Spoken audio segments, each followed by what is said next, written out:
Hey guys, it's Amy at Zoe Beck, and I'm going to do my December 2020 stats. So yeah, I meant to do this earlier in the week, but this week was just kind of chaotic. So anyway, I'm just doing this so that I can wrap up for the year and hopefully get that out next week. I just haven't started on the whole stats thing. But anyway, I have all my data, so now that I've done December, so we can see where we're at. So, I'm just going to go through my trusty little list here, and we will go with that. So how many books did I finish in December of 2020? I finished 23 things. So I read 23 books, novellas, short stories. There's also 3 rereads in there. So, I mean, 23 is pretty high for me. That's I don't usually read, even when I'm reading a lot of short things. So it was a pretty good reading month considering. I had a lot of time off around the holidays, and again, we didn't meet during the holidays, except I was with my brother, so that was like it. So there's a lot of time to read, so I did read a lot of different things. 14 were physical, 5 were ebooks, and 4 were audiobooks. Yeah, so that was kind of different. I usually don't have that many ebooks and audiobooks, so anyway. I did read 1 graphic novel, which is counted in the 23, and then I read 1 manga that is not, because I don't count manga.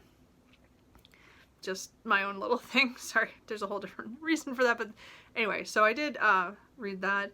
I had, as I said, I had 3 rereads, so that was pretty typical, I think. Anyway, I had 2 DNFs this month. That's about typical as well.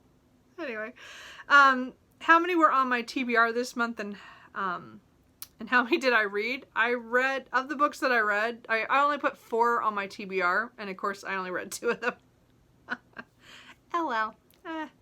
That's why I do that, why I have like the options, because I usually read the options over the main TBR, but anyway. So, 2 and 2. Oh well. Of the 4. Anyway, how many of them came from, of the books physically that I read that are, not rereads, how many of those were physically from my shelves, or how many were from the library? And 8 were mine off my TBR, and 4 of them, or my library, and then 4 were from the library, public library. So hello, it's okay. I read more from my shelf. Still, the number seems so little with how many I read. It's kind of sad. Anyway, for physical. So how many books were carried over, like I was currently reading, from December into the new year? I had 3 books that are all huge that I did not complete. Red Comet, European Travel for the Monstrous Gentlewoman, and the Vicomte de Bellaion. So all 3 of those are moved into 2021, unfortunately, but those ones I did carry over. They were all huge, and I should not have started 2 of them. It's okay. How many books did I buy this month? Again, this is always the painful time to confess. I bought 30 in December. I mean, some of those I bought during my vacation in November, and then I didn't receive them until December, so that's why they're in the December numbers. But still, I spent more money for the month of December than I did any other month of the year. Yeah, I didn't do so good there. How many of those have I read? I have read 3, and I DNF'd 1. So 26 of them went on my TBR. Oh well. We'll see how 2021 goes. 2020 just wasn't the year to try to curb myself. Let's just, with buying. Anyway, but we're working on it. Anyway, so pages read for the month was 5,053 pages. So that came out to an average of 163 pages a day. For me, that is excellent. It's very rare that I get over the 150 page mark a day. I just don't read that fast, or have that. I have time for it. I just don't read it that much. So for me, anything over, again, 50 is my goal, my low goal, and then I always try to get over 100. To hit over 150, so at 163 pages a day, that is excellent for me. So it was a really great reading month that way. Another way to show how good a reading month it was is that my star ratings, now I only gave out 1 5-star, but I gave out 14 4-stars. I gave out 2 3-stars, 2 2-stars, and 1 1-star. Can we all guess what the number 1? Anyway, the 1 is going to be. Sorry. Anyway, But I read in 10 different genres that I track, so I thought that was really good. I had 3 in fantasy, and again, this counts my rereads as well, because I want to count all the different genres I'm doing. So the star readings don't count rereads. Does that make sense? Anyway. But the genres, I count everything, but I hit 10 genres in a month, which is, again, one of my things is I'm trying to hit all the different kinds of books I own. So I had 3 fantasy, I had 6 historical romances, I had 7 classics. Then I had 1 of these last 7. So I had 1 memoir, 1 general nonfiction, 1 paranormal romance, 1 alternate history, 1 historical fiction, 1 mystery, and 1 horror. So, I mean, I read a lot of different genres this month. It was kind of weird how that happened. It did. Some were library books, some were just I picked up just arbitrarily.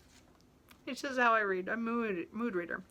So, my 1 5-star read is it's not gonna come up really well. Is Hyperbole and a Half, by Ali Broche. This I got from the library, so I did not have my own copy. But this was, again, I would say the best book I read this, because it is the one I gave 5 stars. It is definitely something that I really got something out of. As much as it was funny and her illustrations are great, it just makes me laugh about stuff that she did or she thinks about, like, thought about, but it was this great section on depression in the middle that was hard-hitting, I think, and very eye-opening for somebody who does not suffer from that. And so it was very, I really thought she did a really great job on it. And I am looking forward to reading her next book. I am on the wait list at the library for that one. It might be a while. But anyway, so that, see, you can't even see it very well. But that's, I mean, I think it's from 2013.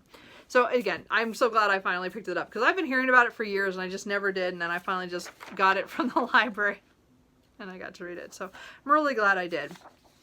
And then I don't think it's any surprise that the worst book and most disappointing book of December was The Tenant of Wellfell Hall by Anne Bronte. Again, this is the second time I've conquered one of my Bronte issues. My nemesis is, this one's done now. I don't ever have to read this again. I don't know. I'm not going to get rid of this book, because I'm going to be showing this book probably for the rest of my life of how much I hate it and how much I dislike it, and yet can respect what she tried to do in here.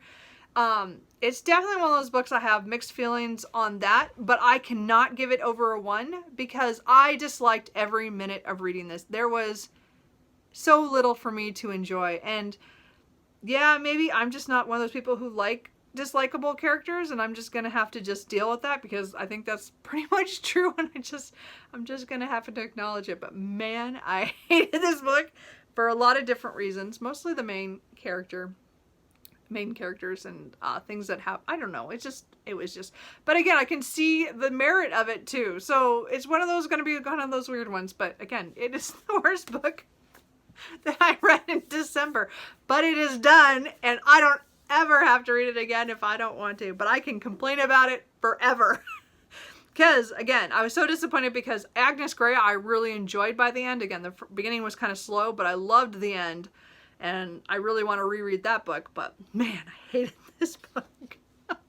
So, those are my stats for December 2020. As I said, I'm going to start compiling them now, all the months that I did and what data I have, and try to get my 2020 stats completed, reading stats up. So, anyway, I hope you guys enjoyed this, and I will talk to you guys later. Bye.